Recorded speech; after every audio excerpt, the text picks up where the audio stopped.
ములుగు జిల్లా గుర్తూరు తాండాలో గ్రామ పంచాయతీ భవనాన్ని ప్రారంభించిన మంత్రి సీతక్క ఈరోజు గ్రామ పంచాయతీ భవనాన్ని ప్రారంభించిన అనంతరం మంత్రి మాట్లాడుతూ ఈ ప్రభుత్వం మనందరిది, రానున్న రోజుల్లో అందరికీ అన్ని విధాల అభివృద్ధి జరుగుతుందని అన్నారు. కాంగ్రెస్ ప్రభుత్వంలో అందరికీ న్యాయం జరుగుతుందని, అందుకే ప్రజలు మార్పుకు స్వాగతం పలికి కాంగ్రెస్కు పాలించే అధికారం ఇచ్చారని అన్నారు.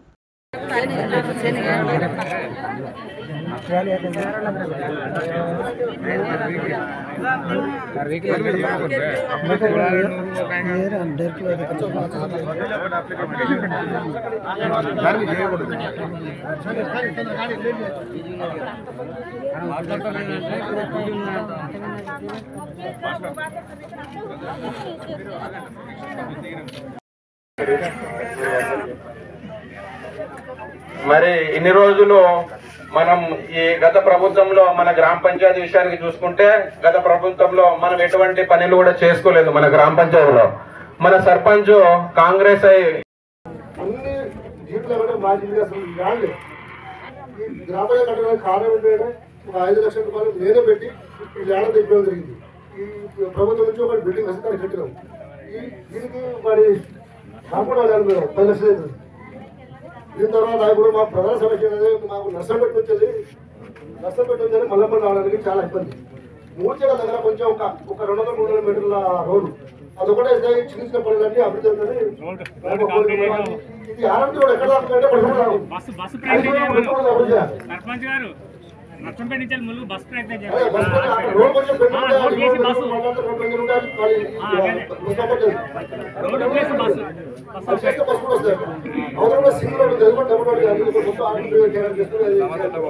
ఇంకోటి ఏంటంటే మా ఊళ్ళో ఎప్పుడూ మేము కరెంట్ లైన్ వచ్చినప్పుడు నుంచి చేసినప్పుడు అదే ఉన్నాయి. కానీ అప్పుడు ఏంటంటే టీఆర్ఎస్ గవర్నమెంట్ ఉన్నప్పుడు కొసలగుట్ట అధికార పార్టీ, రామచంద్రపురం అధికార పార్టీ వాళ్ళు ఉన్న తీగలన్నీ పీకేసి కొత్త తీగలు తెప్పించారు.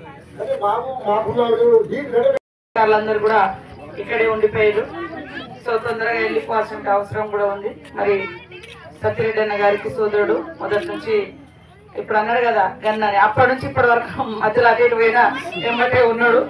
వారికి అదే విధంగా సిఓ గారికి, అడిషనల్ కలెక్టర్ యంగ్ మరి ఒక ఏంతో పనిచేస్తున్నందుకు వారికి, అదేవిధంగా ఆర్డీఓ గారికి, డిఈ ఐటీడీఏ కదా డిఈ గారి, అదేవిధంగా ఏఈ గారు మరియు ఈ గారు చాలా రోజుల నుంచి మన ఏరియాలో సుపరిచితురాలు, మరి ఎంపీడీఓ గారు, సోదర కాంగ్రెస్, బీఆర్ఎస్, బీజేపీ, మరి లంబాడి హక్కుల ఉద్యోగులు, అక్కడి నుంచి వచ్చినటువంటి మన రామచంద్రపురం ఎంపీటీసీ గారు, సోదరులకు అందరికీ కూడా పేరు పేరున, సిఐ గారు, ఇతర స్టాఫ్ అందరికీ పేరు పేరున, పత్రికా మీడియా సోదరులకు అందరికీ హృదయపూర్వక నమస్కారాలు, ధన్యవాదాలు. వాస్తవానికి ఈ బిల్డింగ్ ఇవాళ కట్టినమంటే దానికి పునాది 2006లో కాంగ్రెస్ ప్రభుత్వము సోనియమ్మ తెచ్చినటువంటి 100 రోజుల పని చట్టం. 100 రోజుల పని చట్టం. ఇలా ఊర్లలో సీసీ రోడ్లు వచ్చినా 100 రోజుల పని చట్టం. ఇవాళ ఊర్లలో మరి శ్మశాన వాటిక కట్టినా 100 రోజుల పని చట్టం. ఊర్లలో రైతు భవనాలు వచ్చినా 100 రోజుల చట్టం. ఊళ్ళల్లో అంగన్వాడీ సెంటర్లు వచ్చినా 100 రోజుల చట్టం. దాన్ని తీసుకొచ్చింది సోనియమ్మ గారు, మన్మోహన్ సింగ్ గారు ప్రధానమంత్రిగా ఉన్నప్పుడు కాంగ్రెస్ ప్రభుత్వం ఒక చట్టం తెచ్చింది. ఆ చట్టం ఏంటంటే ప్రతి సంవత్సరం 100 రోజులు పేదవాళ్లకు పని కల్పించాలని. పని లేక పట్టణాలకు వలసపోతున్నారు, కుటుంబాలకు దూరం అయిపోతున్నారు అనే ఉద్దేశంతో మన గవర్నమెంట్ సెంట్రల్ లో, ఇక్కడ స్టేట్ లో స్వర్గీయ వైఎస్ఆర్ గారు ఉన్నప్పుడు, రాజశేఖర రెడ్డి గారు ఉన్నప్పుడు ఆ చట్టం తీసుకొచ్చారు. ఆ చట్టం ప్రకారం మనకు ప్రతి సంవత్సరం నిధులు వస్తాయి. ఆ నిధుల నుంచే గ్రామ పంచాయతీ కూడా ఇవాళ వచ్చినటువంటి పరిస్థితి. ఆ చట్టం లేకుంటే వాస్తవానికి పేదోళ్లకు పని లేదు, ఊళ్ళలో అంగన్వాడీ సెంటర్లు రావట్లేదు, ఊళ్ళలో గ్రామ పంచాయతీ లేదు, ఊళ్ళలో అనేక సమస్యలు కూడా ఉన్నాయి. మరి ఇక్కడ కూడా రావడం కోసం ఆ రోజు ఈ యొక్క గ్రామ పంచాయతీ ప్రతిపక్షం అనే ఉద్దేశంతో వదిలిపెడుతున్నారంటే అట్లా కాదు, పెట్టాలని ఈ గారికి, కలెక్టర్ గారికి, ఐటీడీఓ పిఓ గారికి కూడా కోరడం జరిగింది, ఏర్పాటు జరిగింది. కాబట్టి మీరు వెనుకబడ్డ ప్రాంతం అని అనుకోవద్దు. 75వ గణతంత్ర దినోత్సవం సందర్భంగా కుక్కట్పల్లి ఆల్బీర్ కాలనీలో శ్రీ నాగార్జున స్టార్ కిడ్స్ విశ్వవిద్యాలయంలో స్కూల్ కరెస్పాండెంట్ కమలాకర్ రావు ఆధ్వర్యంలో విద్యార్థులచే సైన్స్ ఫేర్ కార్యక్రమాన్ని ఏర్పాటు చేశారు. ఈ సందర్భంగా ఆయన మీడియాతో మాట్లాడుతూ ఈ సైన్స్ ఫేర్ ద్వారా పిల్లలకు సబ్జెక్ట్ మీద అవగాహన పెంచుకునే అవకాశం ఉందని, పిల్లలకు స్కూల్ టీచర్స్, పేరెంట్స్ వారికి ఇంట్రెస్ట్ ఉన్న రంగాల్లో ప్రోత్సహించడం ద్వారా వారు అనుకున్న లక్ష్యాన్ని సాధిస్తారని తెలియజేశారు. ఈ కార్యక్రమంలో స్కూల్ టీచర్స్, పిల్లలు, తల్లిదండ్రులు పాల్గొన్నారు.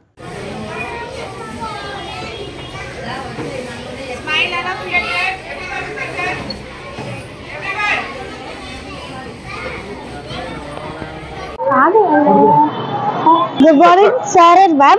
Today we are going to explain you about types of pollution. There are 4 types of pollution. My friend is going to tell you about the 4 types of pollution: water pollution, air pollution, soil pollution. Telling about air pollution. Air pollution is caused by factories, industries and vehicles. I am going to tell you about water pollution. Water pollution is the combination of various foreign waters. Water is polluted in different ways, like agricultural waste, industrial waste and landfills. More than 80% of wastewater in India is due to the waste water coming from towns and cities, which is added to the river. This may cause sewage. Sewage is the collection of wastewater, and by using some methods, the sewage water is turned into fresh and usable water. Soil pollution. Soil pollution is a pollution which is caused by throwing wastages on the land. It damages the wildlife, human life and plant life. Solutions for reduce the soil pollution: don't throw wastages on the land. Wastages on the land. Wastages on the land. Throw in the dustbins. Thank you. How do you control this pollution? We should control air pollution by stopping the vehicles for short distances and stopping the waste pollution of air coming from factories. Stopping water pollution. We must use a particular dustbin, and we must not use the drainage as a dustbin. But to stop sound pollution, firstly we must we must follow traffic rules to avoid the horror, and we must construct the buildings properly in an order. Because my name is S. Pujita, I am studying 4th class A1 section. Today we are telling about magic in subtraction. So let's see the magic. Good morning dear parents, my name is T.H. Srivata. Good morning everyone, my name is T. Rakshita. My dear parents, can you select one number from 1 to 10? 9. 20. Huh? 9.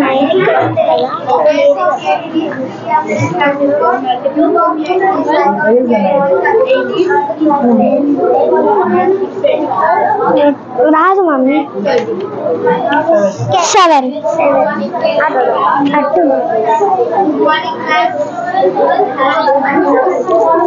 9 minus 2, 7. 8 minus 1, 7. 7 minus 0, 7. 6 minus...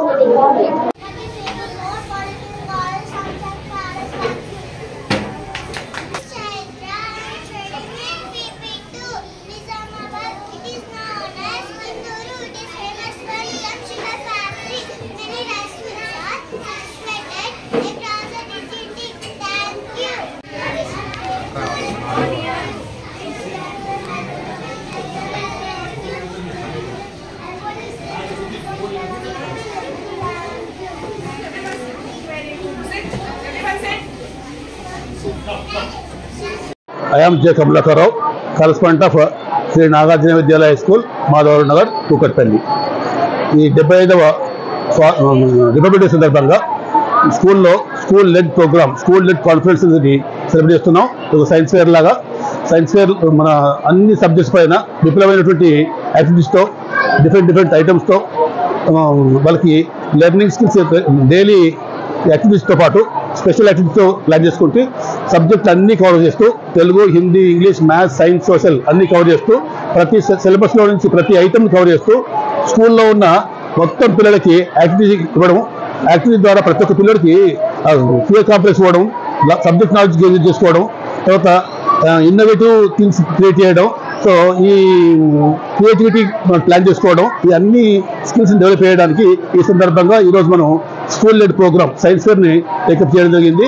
ఈ పిల్లల్లో ఎంతో ఉత్సాహంతో పాటు ఉత్సాహంతో పాటు ఈ enjoyment ఎంటర్టైన్మెంట్తో పాటు knowledge gain చేసుకోవడం కానీ, సబ్జెక్ట్ కమాండ్ పెంచుకోవడం కానీ, తర్వాత విస్తృతమైనటువంటి నాలెడ్జ్ గెయిన్ చేసుకోవడానికి ఇది ఎంతో ఉపయోగపడుతుంది. దీనికి పిల్లలు, తర్వాత విద్యార్థులు, టీచర్స్, తర్వాత పేరెంట్స్ కూడా చాలా కోఆపరేట్ చేశారు. వీళ్ళ ఉత్సాహాన్ని, పిల్లల ఉత్సాహాన్ని, పేరెంట్స్ యొక్క బ్లెస్సింగ్స్ చూస్తుంటే చాలా సంతోషం వస్తుంటుంది.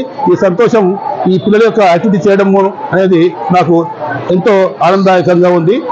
ఇది ఎవ్రీ ఇయర్ ఇట్లే కంటిన్యూ చేస్తామని, తర్వాత పిల్లల యొక్క ఇన్నోవేటివ్ స్కిల్స్ ఇంకా డెవలప్ చేస్తామని, ప్రతి ఒక్క పిల్లోడిని ఒక ఆదర్శవంతమైన పౌరుడిగా తీర్చిదిద్దుతూ సబ్జెక్ట్ పరంగా ఉత్తమ ఫలితాలు సాధించే ప్రయత్నం చేస్తామని కోరుతున్నాను. Thank you. సంగారెడ్డి జిల్లా సదాశివపేట మండలంలోని కంబాలపల్లి గ్రామంలో కుమ్మరి ఆంజనేయులు, కుమ్మరి ప్రభు అన్నదమ్ములు వీరిద్దరు భూతగాథాల వల్ల తమ్ముడు ఆంజనేయులు, అన్న ప్రభు భార్య కొడుకు ముగ్గురు కలిసి ఆంజనేయులపై కారం పొడితో దాడి చేసి తలపై బలంగా కట్టెలతో మోది హతమార్చారు. మృతుడి తండ్రి గొడవ పడవద్దని విడిపించడానికి మధ్యలో వెళితే అతన్ని కూడా చితకబాడటంతో అతని పరిస్థితి విషమించడంతో ప్రభుత్వ ఆసుపత్రికి తరలించారు. నిందితులు అక్కడి నుంచి పరారైపోయారు. విషయం తెలుసుకున్న సదాశివపేట పట్టణ పోలీసులు సంఘటన స్థలాన్ని చేరుకొని పూర్తి వివరాలు సేకరిస్తున్నారు.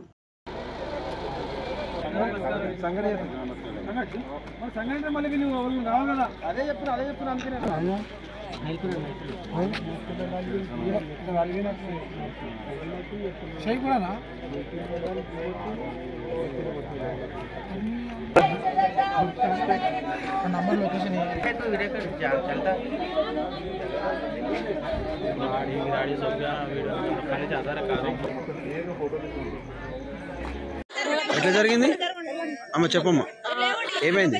నేనేం రాలేదు సార్, చేతికి వచ్చినాము. అన్నం పెట్టిన ఒక్కటే బుక్క తిన్నాడు సారు. ఒక బుక్క అన్నం తిన్నాడు. నేను తినానే అన్న అంటే ఈనాడ మోరికాడ కాళ్ళు ఆడుకుంటున్నాడు. కాళ్ళు ఆడుకుంటాకాడ ఈయనేమన్నాడు, చేనికాడ గిట్టగిల్ల సంగతి అయిందంటే ఏమన్నా కానీ నేను అన్నం పెట్టిన సారు. తిన్నాడు. తింటాకడ పెండి కానీ పోరాడు ఇంత కారం పొడి పోసుకొచ్చింది సారు. కారం పొడి కళ్ళలో పోసాక నేను గుంజుకొచ్చిన. పెండ్లా ఏమో ఇంత దొడ్డు కట్టె పట్టుకున్నది. మొగడేమో గొడ్డలు ఇంట్లోకైనా గొడ్డలు తెచ్చిండు. ముసలాయన నరికిండు. ఇక నన్ను ఈడ కొట్టిండు సారు. కుక్కలో పడ్డము గొడ్డలతో నా మొగని చూస్తుండగా అన్న అన్న వద్దే కొడుకు ముగ్గురు ప్రజాపిత బ్రహ్మకుమారి ఈశ్వరీయ విశ్వవిద్యాలయంలో 1337లో స్థాపించబడిన రాజస్థాన్ మౌంట్ అబులో ముఖ్య కేంద్రం కలిగి భారతదేశంతో సహా 150 దేశాల్లో 8000 శాఖలతో విస్తరించిన సంస్థ. ఈ సంస్థ యందు ఆధ్యాత్మిక జ్ఞానము, రాజయోగ శిక్షణ ద్వారా సుఖమయ మరియు శాంతిమయ జీవన విధానం గురించి శిక్షణ అందించబడింది. ఈ సంస్థ యొక్క నర్సరావుపేట స్థానిక శాఖ 1989లో స్థాపించబడింది. ఈ శాఖ నూతన భవన నిర్మాణం పూర్తి చేసిన సందర్భంగా నూతన భవనమైన భాగ్య విధాత భవనం ప్రారంభం కార్యక్రమంలో జరపబడినది. కావున భక్తులందరూ పాల్గొని కార్యక్రమం జయప్రదం చేయాలని కోరారు. భాగ్య విధాత భవన ప్రారంభోత్సవ కార్యక్రమము ఉదయం 8 గంటలకి భవన ప్రారంభోత్సవం ఉంటుంది. మౌంట్ ఆబు నుండి విచ్చేసిన షీలు దీదీజీ గారి చేత, అట్లాగే మన పట్టణము నుండి గోపిరెడ్డి శ్రీనివాసరెడ్డి గారు ఎమ్మెల్యే వారు, బొల్లా బ్రహ్మనాయుడు గారు వినుకొండ ఎమ్మెల్యే గారు, కాసు మహేష్ రెడ్డి గారు గురజాల ఎమ్మెల్యే, అట్లాగే ఎమ్మెల్యే ఆంజనేయులు గారు వీరంతా కూడా ఉదయం ఈ కార్యక్రమంలో పాల్గొంటారు. భవన ప్రారంభోత్సవం తర్వాత ఈ ప్రారంభోత్సవానికి సంబంధించింది తర్వాత కార్యక్రమం అంతా కూడా కాసు కల్చరల్ అసోసియేషన్లో జరుగుతుంది. సాంస్కృతిక కార్యక్రమాలు, సన్మాన కార్యక్రమాలు. అలాగే సాయంకాలము అంటే షీలు దీదీ గారు ఎడ్యుకేషన్ వింగ్ నేషనల్ చైర్పర్సన్ అయిన కారణంగా వారు సమాజంలో ఎలా మనము విద్య ఆధారంగా, నైతిక విలువల ఆధారంగా సమాజంలో నవయుగాన్ని, స్వర్ణిమ యుగాన్ని ఎలా తీసుకురాగలం అనేది వారి అనుభవయుక్త విషయాలని ఇంప్లిమెంట్ చేయాలంటే మనం ఏమేం చేయాలి అనే దాని గురించి కూడా వివరిస్తారు. దాన్ని ఆధారంగా చేసుకొని ఒక గెట్ టుగెదర్ ప్రోగ్రాము సాయంత్రం 6 గంటలకి ఏర్పాటు చేయడం జరిగింది. ఇక్కడ ఈ స్థానిక భాగ్య విధాత భవనంలో happy life and healthy society happy life and healthy society అనే సబ్జెక్టు గురించి గెట్ టుగెదర్ కార్యక్రమం ఉంటుంది. దీనిలో ముఖ్య అతిథులుగా రవిశంకర్ రెడ్డి గారు ఎస్పీ వారు విచ్చేస్తున్నారు. అలాగే దేవర శంకర్రావు గారు union bank of India regional head manager వీళ్ళు కూడా విచ్చేస్తున్నారు. ఇది రేపంతటా జరిగిన లోతేటి శివశంకర్ గారు వారు కూడా విచ్చేస్తున్నారు. సాయంకాలం ఇలా గెట్ టుగెదర్ కార్యక్రమం ఉంటుంది. ప్రజాపిత బ్రహ్మకుమారి ఈశ్వర్య విశ్వవిద్యాలయము ఇది ఒక ఆధ్యాత్మిక విశ్వవిద్యాలయము. ఈ విశ్వవిద్యాలయము 1936 పాకిస్తాన్ సింధ్ హైదరాబాద్లో స్థాపించబడినటువంటి ఆధ్యాత్మిక విశ్వవిద్యాలయము.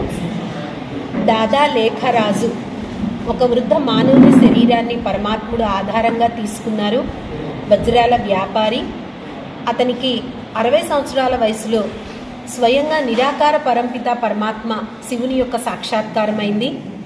పరమాత్మ స్వరూపాన్ని సందర్శించి భగవంతుడు ఆయనకి తన స్వరూపాన్ని సాక్షాత్కారం చేయించి అతని జీవితాన్ని పరివర్తన చేశారు. స్వయంగా నిరాకార పరమాత్మ శివుడు ప్రజాపిత బ్రహ్మ అనే నామకరణం చేశారు. బ్రహ్మాండంలో ఉన్న పరమాత్మ ఎవరి శరీరంలోనైతే ప్రవేశించారో ఆయనకి బ్రహ్మ అని పేరు పెట్టారు. ప్రజాపిత బ్రహ్మ ముఖార విందము ద్వారా ఈశ్వరీయ జ్ఞానాన్ని సహజ రాజయోగ శిక్షణ నేర్పిస్తున్నారు. గుండెపోటు వచ్చి ప్రాణాపాయ స్థితిలో వచ్చిన 8 మంది పేషెంట్స్కి అరుదైన వైద్య చికిత్సలు నిర్వహించిన వారిలో 7 ప్రాణాలను కాపాడారు నరసరావుపేటకు చెందిన Shri Datta super speciality hospital వైద్యులు. వీటికి సంబంధించిన వివరాలను hospital chairman and managing director doctor Garlapati Krishnakanth శనివారం పాత్రికేయుల సమావేశంలో వెల్లడించారు. వివరాలు ఈ విధంగా ఉన్నాయి. రాజుపాలెం గ్రామానికి చెందిన నరసింహారావు, రొంపిచర్ల గ్రామానికి చెందిన కోటా శ్రీనివాసరావు, దర్శి గ్రామానికి చెందిన జి కృష్ణ, అడవిపాలెం గ్రామానికి చెందిన అవినాష్, రాయాపురం గ్రామానికి చెందిన నరసింహ నాయక్ అనే పేషెంట్లు క్లిష్టపరమైన గుండె సమస్యలతోటి దాదాపు కార్డియాక్ అరెస్ట్తో షేక్ రంజాన్వి అను పేషెంట్ రక్తనాళాలు మూసుకుపోయిన స్థితిలో మరియు పేషెంట్ ఇటీవల తమ హాస్పిటల్కి వచ్చారన్నారు. వీటికి క్రిటికల్ ఎంసీఏ స్టెంటింగ్ మరియు థంబ్రోలైజేషన్ తదితర అధునాత పద్ధతుల ద్వారా వీరందరినీ ప్రాణాపాయం నుండి కాపాడడం జరిగిందన్నారు. ఇందుకు తమ హాస్పిటల్ వైద్య బృందం టెక్నీషియన్లు కూడా చాలా శ్రమించనున్నారు. వీరందరికీ తమ హాస్పిటల్ తరపున అభినందనలు తెలపనున్నారు. అందరికీ నమస్కారం అండి. ఇవాళ ఈ పాత్రికేయుల సమావేశం ఏర్పాటు చేయడంలో ప్రధాన ఉద్దేశం ఏంటంటే, ఇటీవల గత నెల రోజులుగా కూడా కార్డియాక్ అరెస్ట్తో అంటే గుండె కొట్టుకోవడం సడన్గా ఆగిపోవడం వల్ల చాలామంది పేషెంట్స్ చాలా చోట్ల అడ్మిట్ అవుతూ ఉన్నారు. దీనిలో ప్రమాదకరమైన అంశం ఏంటంటే, వీళ్ళలో చాలామంది 30-35 ఏళ్ల లోపల వాళ్ళు. సో వీళ్ళు వాళ్ళ రకరకాల అలవాట్ల వల్ల కానివ్వండి, ఇతరత్ర వాళ్ళకుండే ఆహారపు అలవాట్లు కానీ, లేదంటే స్మోకింగ్ తదితర హ్యాబిట్స్ వల్ల కానీ, ఎక్సెసివ్ ఫ్యాట్ ఇంటేక్ అంటే కొవ్వు పదార్థాలు అధికంగా తీసుకోవడం వంటి అలవాట్ల ద్వారా ప్రధానంగా గుండె జబ్బుల బారిన పడ్డట్టుగా తెలుస్తోంది. అయితే మన కంటికి కనబడిన కారణం ఏంటంటే, కరోనా తర్వాత ప్రధానంగా శరీరంలో వచ్చే పలు మార్పులు ఎండోథీలియం అంటాం. అంటే గుండె రక్తనాళాలలో ఉండే ఎండోథీలియం అనే పొరలో సంభవించే కొన్ని మార్పుల వల్ల శరీరంలో సంభవిస్తున్న రసాయనిక మార్పులు కొన్ని కూడా జరుగుతున్నాయి. ఉదాహరణకి డైమర్స్ అనే రక్తాన్ని గడ్డగట్టేట్టుగా చేసే కొన్ని పదార్థాలు ఈ కోవిడ్ తర్వాత పరిస్థితుల్లో చాలా ఎక్కువగా పెరుగుతున్నట్టుగా మాకు బ్లడ్ రిపోర్ట్స్ ద్వారా అర్థమవుతోంది. సో ఇటువంటి పరిస్థితుల్లో ఏంటంటే, ఏ మాత్రం పోస్ట్ కోవిడ్ సినారియోలో కోవిడ్ ద్వారా వచ్చిన మార్పులతో పాటుగా ఈ వాతావరణ మార్పులు, ఫ్రెష్గా వచ్చే వైరల్ ఇన్ఫెక్షన్స్, వీటితో పాటుగా వాళ్ళ ఆహారపు అలవాట్లు, స్మోకింగ్ తదితర కారణాలు, అధిక ఒత్తిడి, బహుశా వీటి వల్లనే గుండె జబ్బుల బారిన పడి ఎక్కువ మంది చనిపోతున్నట్టుగా కనబడతా ఉంది. ఇటీవల నర్సరావుపేటలో కూడా ప్రముఖ ఆర్థోపెడిషన్ ఒకళ్ళు కూడా కార్డియాక్ అరెస్ట్తో చనిపోయిన విషయం మనకి తెలిసిందే. ఇదే కాకుండా లోకల్గా ఉండే కౌన్సిలర్ కూడా ఒకతను కార్డియాక్ అరెస్ట్తో చనిపోయారు. వాళ్ళ పేర్లు మనం సంప్రదించకపోయినప్పటికీ కూడా, మనం ప్రస్తావించకపోయినప్పటికీ కూడా, ప్రధానంగా 30-35 ఏళ్ల లోపలి వాళ్ళు ఎందుకు వీటి మీద పడుతున్నారనే కారణాన్ని చెప్పడమే ఇవాళ పాత్రికేయుల సమావేశం ప్రధాన ఉద్దేశం. దీంతో పాటుగా గత నెల రోజుల్లో మా హాస్పిటల్కి వచ్చిన 10 కార్డియాక్ అరెస్ట్ పేషెంట్స్లో 8 మంది విజయవంతంగా సర్వైవ్ అయ్యి వాళ్ళకి గుండె సంబంధించిన ట్రీట్మెంట్ని కంప్లీట్ చేసి సక్సెస్ఫుల్గా వాళ్ళని డిశ్చార్జ్ చేయడం జరిగింది. ఈ సమావేశం ద్వారా ఎర్లీగా కార్డియాక్ అరెస్ట్ లేదా గుండె నొప్పి గుండెపోటు వచ్చిన పేషెంట్ ఎంత త్వరగా హాస్పిటల్ని సంప్రదిస్తే అంత త్వరగా మనం వైద్య సేవల్ని అందజేయడం ద్వారా వాటిల్లో రక్తపు గడ్డల్ని కరిగించే ఇంజెక్షన్స్ కానివ్వండి, ఎర్లీగా యాంజియోగ్రామ్ చేసి ఎమర్జెన్సీ స్టెంట్ అమెరికా అంటే ప్రైమరీ యాంజియోప్లాస్టీ, మరి మీకు అందరికీ ఐడియా ఉందో లేదో తెలియదు. ప్రైమరీ యాంజియోప్లాస్టీ అనేది హార్ట్ అటాక్ వచ్చిన ఫస్ట్ ఫ్యూ అవర్స్లో ఎమర్జెన్సీగా రక్త సరఫరాని పునరుద్ధరించడం. ఇది చాలా క్లిష్టమైన ప్రక్రియ. ఆ గడ్డని ట్యాకిల్ చేయడం అనేది ఇంజెక్షన్స్ ఇవ్వకుండా డైరెక్ట్గా యాంజియోగ్రామ్ చేసి రక్తనాళాన్ని ఓపెన్ చేసే ప్రక్రియ. దీని ద్వారా ఆ ప్రాణాపాయాన్ని చాలా మటుకు నివారించుకోవచ్చు. అంటే 100% మనం చేయలేకపోయినప్పటికీ కూడా చాలా మటుకు ప్రాణాపాయాన్ని నివారించుకోవచ్చు. దీనిలో భాగంగా 7 పేషెంట్స్ విజయవంతంగా డిశ్చార్జ్ అయ్యారు. 7లో పేషెంట్ ఇక్కడ మీకు చూపిస్తున్నాను. నరసింహారావు అని ఇతను పిడుగురాళ్లలో కార్డియాక్ అరెస్ట్తో డైరెక్ట్గా హాస్పిటల్కి తేవడం జరిగింది. మళ్ళా చెప్తున్నాను, ఇతను వేరే ఒక షాపింగ్ మాల్ ఓపెనింగ్ వెళ్ళినప్పుడు ఆ రద్దీలో ఒత్తిడికి లోనై అక్కడే కొలాప్స్ అయ్యాడు. కొలాప్స్ అయితే పిడుగురాళ్లలో ఉన్న మా ఆసుపత్రికి తీసుకొచ్చిన తర్వాత అక్కడ కార్డియాక్ అరెస్ట్కి సిపిఆర్, ఎమర్జెన్సీ సిపిఆర్ చేసి రివైవ్ చేసి అక్కడి నుంచి వెంటిలేటర్ మీద నర్సరావుపేట హాస్పిటల్కి షిఫ్ట్ చేసిన తర్వాత ఇక్కడ ఎమర్జెన్సీగా యాంజియోగ్రామ్ చేసి ఎమర్జెన్సీ స్టెంట్ అమెరికా జరపడం ద్వారా అతను ప్రాణాపాయం నుంచి కోలుకొని మన కళ్ళెదురుగా ఉన్నాడు. చాలా చక్కగా ఇప్పుడు ఫాలోఅప్ కూడా వచ్చాడు. నేను హాస్పిటల్లో ఉన్నప్పుడు కాకుండా ఒక ఫాలోఅప్ కూడా వచ్చిన తర్వాత నేను పాత్రికేయుల సమావేశం ఏర్పాటు చేశాను. దీనికి కారణం ఏంటంటే వాళ్ళు బాగున్నారనే నిర్ధారణ మీకు కూడా కలగాలనే ఉద్దేశంతో ఏర్పాటు చేయడం జరిగింది. మిగతా పేషెంట్లు జాతీయ జనసేన పార్టీ చిలుకలూరిపేట అసెంబ్లీ నియోజకవర్గ ఇన్ఛార్జిగా మల్లె గోపిని నియమిస్తూ జాతీయ Janasena party Andhra Pradesh region convener doctor Goda Ramesh Kumar ఉత్తర్వులు అందజేశారు. ఈ రోజు స్థానిక చిలుకలూరిపేటలోని నందిని లాడ్జిలో జరిగిన విలేకరుల సమావేశంలో జాతీయ Janasena party Andhra Pradesh region convener doctor Goda Ramesh Kumar మాట్లాడుతూ జాతీయ జనసేన పార్టీ ఆంధ్రప్రదేశ్లోని 175 అసెంబ్లీ నియోజకవర్గాల్లో మరియు 25 పార్లమెంట్ నియోజకవర్గం పోటీ చేస్తుందని, ఈ పార్టీతో పొత్తులు ఉండవని, ఒంటరిగానే పోటీ చేస్తుందని తెలిపారు. ఈ రాష్ట్రానికి ప్రత్యేక హోదా రావాలన్న, విశాఖ ఉక్కు కర్మాగారం ప్రైవేటీకరణ జరగకుండా ఉండాలన్న, అమరావతి రాజధాని తరలిపోకుండా పరీక్షించాలన్న ప్రజలంతా జాతీయ జనసేన పార్టీకి ఓటేయాలని రమేష్ కుమార్ విజ్ఞప్తి చేశారు. జనసేన పార్టీ చిలకలూరిపేట అసెంబ్లీ నియోజకవర్గ అభ్యర్థిగా మల్లె గోపిని నియమించడం జరుగుతుంది. ఇప్పటికే ఆంధ్రప్రదేశ్లోని 175 అసెంబ్లీ నియోజకవర్గాలు, అదేవిధంగా 25 పార్లమెంటు నియోజకవర్గాల్లో కూడా అభ్యర్థిని బరిలోకి దించి ఖచ్చితంగా మరి అన్ని రాజకీయాల పార్టీల కంటే భిన్నమైనటువంటి రాజకీయ కోణాన్ని ఈరోజు మేము చూపిస్తామని చెప్పేసి ఈ సందర్భంగా తెలియజేస్తా ఉన్నాం.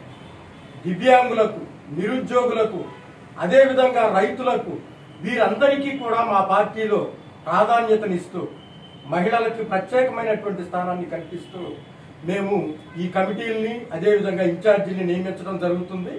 మరి మల్లె గోపి గతంలో నుంచి కూడా ఈ చిలకలూరిపేట నియోజకవర్గంలోని సంక్రాంతిపాడు గ్రామానికి చెందినటువంటి వ్యక్తి. ఇప్పటికే పలు సామాజిక సేవా కార్యక్రమాల్లో పలు పార్టీల్లో కూడా పనిచేసినటువంటి అనుభవం ఉంది. వారు ఇక్కడి నుంచి ఖచ్చితంగా పోటీ చేసి మరి వారు కూడా జాతీయ జనసేన పార్టీ విజయానికి కృషి చేస్తారని చెప్పేసి బలమైనటువంటి నమ్మకంతో ఈరోజు వారిని ఇక్కడ నియమించడం జరుగుతుంది. అదేవిధంగా ఈ రాష్ట్రానికి ప్రత్యేక హోదా కావాలన్నా, విశాఖ ఉక్కు ప్రైవేటీకరణ జరగకుండా ఉండాలన్నా, అదేవిధంగా ఇప్పటికి కూడా సంచలనంగా మారుతూ ఉన్నది ఒక విషయం, రాజధాని రాష్ట్రానికి ఏదైనా విషయం. రాజధానిని అమరావతి నుంచి తరలిపోకుండా కాపాడాలంటే ఖచ్చితంగా జాతీయ జనసేన పార్టీకి ఓటేయాల్సిన అవసరం ఉందని చెప్పేసి ఈ సందర్భంగా తెలియజేస్తా ఉన్నాం. ఈరోజు Congress party PCC chief, AP PCC chief Sharmila గారు మాట్లాడుతూ ఉన్నారు. ఏం చేస్తా ఉన్నారు, ఇన్ని సంవత్సరాలు ప్రత్యేక హోదా ఈ రాష్ట్రానికి రాకపోతే అని చెప్పేసి అడుగుతా ఉన్నారు. మేము ఈరోజు షర్మిలా గారిని అడుగుతా ఉన్నాం, మీరు కూడా ఉన్నారు కదా రాజకీయంలో, మీరు కూడా ఇన్ని సంవత్సరాలు మాట్లాడకుండా ఇప్పుడు ఎన్నికల సమయంలోనే ఈ ప్రత్యేక హోదా గురించి మీరు మాట్లాడటం హాస్యాస్పదం అని చెప్పేసి ఈ సందర్భంగా తెలియజేస్తాను.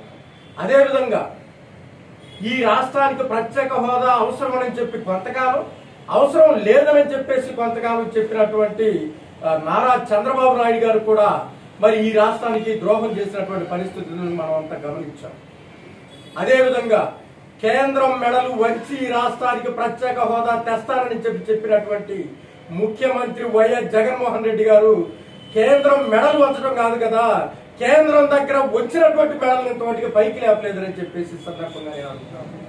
యాదాద్రి భువనగిరి జిల్లా భువనగిరి పార్లమెంట్ ఆలేరు అసెంబ్లీ నియోజకవర్గం తుర్కపల్లి మండలం బీజేపీ మండలం పార్టీ అధ్యక్షులు కొక్కొండ లక్ష్మీనారాయణ అధ్యక్షత ఏర్పాటు చేసిన ముఖ్య నాయకులు కార్యకర్తలు విస్తృత స్థాయి సమావేశానికి ముఖ్య అతిథిగా హాజరైన విశ్వకర్మ యోజన అవగాహన మరియు నర్సన్న బీమా కుటుంబానికి ధీమా వికసిత భారత కార్యక్రమాల గురించి వివరిస్తూ రేపు జరగబోయే పార్లమెంట్ ఎన్నికల్లో సన్నద్ధం కావాలన్న కార్యదర్శులకు దిశానిర్దేశం చేసిన భువనగిరి మాజీ పార్లమెంట్ సభ్యులు డాక్టర్ బుర్రా నర్సయ్య గౌడ్ విశ్వకర్మ యోజన రాష్ట్ర కన్వీనర్ కేంద్ర ప్రభుత్వం నుంచి లభించే పథకాలు Mudra loans standup loans life start mission మేకలు గొర్రెలు business loan water tank women loans ఇంకా మొదలనవి అందుబాటులోకి రావాలంటే సహకారం రావాలి అంటే పార్లమెంట్ ఎన్నికలలో ఎంపికగా మనం ఉండాలి సాధించాలి అని తెలియజేశారు. మోడీ గారు దేశంలో ఎక్కువ విద్యుత్ ఏర్పాటు చేయడం వల్ల మీ అందరికీ తెలుసు రాష్ట్ర ప్రభుత్వం ఒక గ్రామ యూరియా కూడా తయారు చేయాలి. కానీ 2014 ముందర ఎరువుల కొరకు ఎంత పెద్ద పెద్ద లైన్లు ఉండేదో మీ అందరికీ తెలుసు.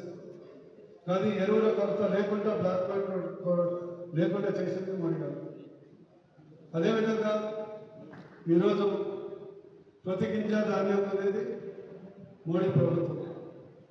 ఈరోజు తెలంగాణ రాష్ట్రంలో 2014 అంటే 66 సంవత్సరాలు తెలంగాణ రాష్ట్రం ముందు ఏర్పడక ముందు ఉమ్మడి ఆంధ్రప్రదేశ్లో 2500 కిలోమీటర్ల జాతీయ రహదారులు ఉంటే మోడీ గారు వచ్చిన తర్వాత ఈ గత 10 సంవత్సరాల్లో 5000 కిలోమీటర్ల జాతీయ రహదారులు ఏర్పాటు చేయడం జరిగింది. ఈరోజు డిజిటల్ పేమెంట్లో భారతదేశంలో అగ్రగామి ఉంది. అండ్ మల్టీ డిసిప్లినరీ పవర్టీ అంటే పేదరికం 11 కోట్ల కుటుంబాలు పేదరికం నుంచి బయటపడ్డాయి మోడీ గారి హయాంలో. ఇవన్నీ అద్భుతాలు. గతిశక్తి ఈరోజు ఎయిర్పోర్ట్ 170 నుంచి 140 ఎయిర్పోర్ట్లు అయినాయి. రైల్వే స్టేషన్లు ఎయిర్పోర్ట్ లాగా మారుతున్నాయి. వందే భారత్ ట్రైన్స్ వచ్చాయి. కేవలం 10 సంవత్సరాల్లో 100 సంవత్సరాల కంటే ఎక్కువ అభివృద్ధి చెందింది. కాబట్టి తెలంగాణలో కూడా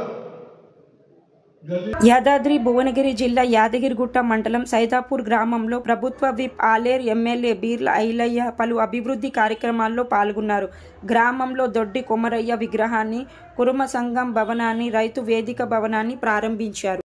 ఆ గ్రామంలో రైతులను సమన్వయం చేసి రైతులు సకాలంలో ఏ పంట అనే ఉద్దేశంతో రైతు వేదికలు ఏర్పాటు చేయడం జరిగింది.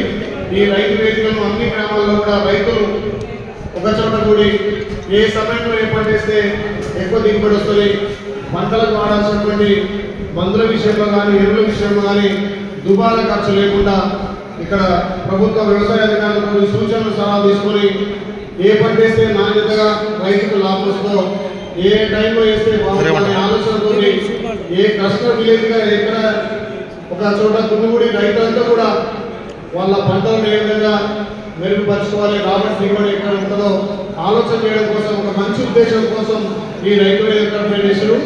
నిజంగా ఈ రైతుల కోసం ఈ రైతు వేదిక ఓపెన్ చేయడం కూడా చాలా సంతోషంగా ఒక రైతు బిడ్డగా హర్షం వ్యక్తం చేస్తున్నాం. ఏముందా మనం దున్నిమా వేసినామా నాటేసినామా చూస్తుంది తప్ప ఆ పంట వల్ల మనకు ఏ రకంగా లాభం వస్తుంది, ఏ రకంగా మెరుగులు పాటించాలి, ఏ రకంగా రైతులందరూ కూడా వ్యవసాయ అధికారులతో ఎప్పటికప్పుడు కోఆర్డినేట్ చేసి ఏ పంట వేస్తే పంట మార్పిడి ద్వారా బీహార్లో పొలిటికల్ సంక్షోభానికి తెరపడింది. సీఎం పదవికి నితీష్ కుమార్ రాజీనామా చేశారు. ఆ రాష్ట్ర గవర్నర్ను కలిసి తన రాజీనామా లేఖను సమర్పించారు. అనంతరం బీజేపీ మద్దతుతో సాయంత్రం 5 గంటలకు తిరిగి బీహార్ ముఖ్యమంత్రిగా ప్రమాణం చేయనున్నారు. మరోవైపు బీజేపీ కార్యాలయంలో బీజేపీ శాసనసభ పక్ష సమావేశం జరుగుతుంది.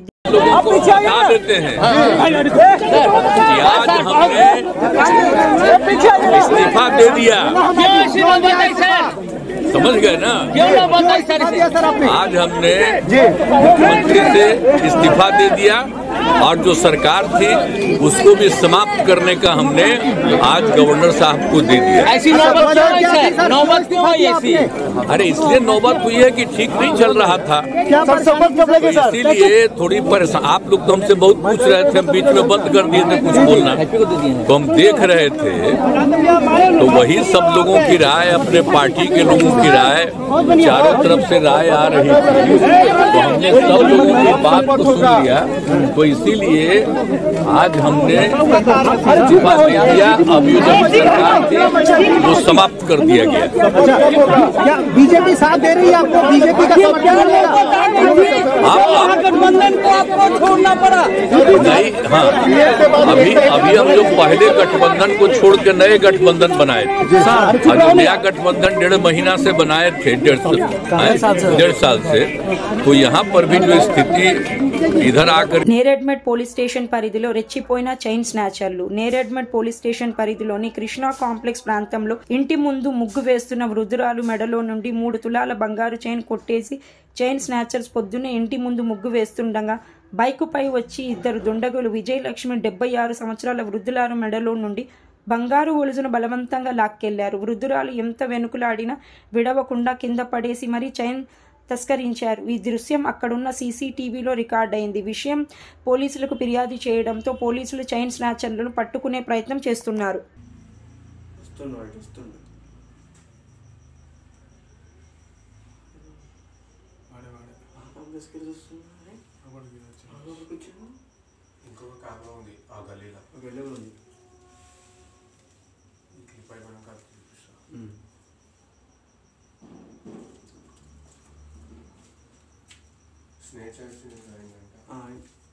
ముసలమ్మ పూలకు వచ్చేది పొద్దున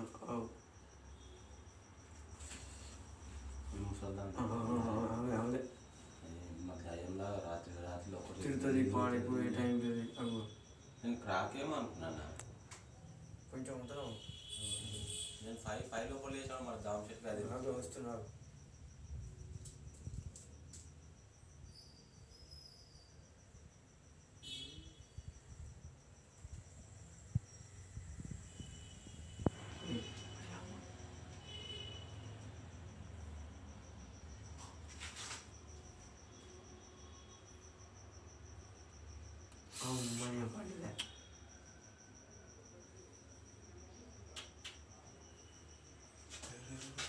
పడ్డది వాడు తీస్తున్నాడు. పట్టేసిన వృత్తుడు కాదు. వాడు దీన్ని పడ్డాడు బండి వాడు. అప్పుడే వచ్చినట, వాళ్ళు వెళ్ళిపోయినట.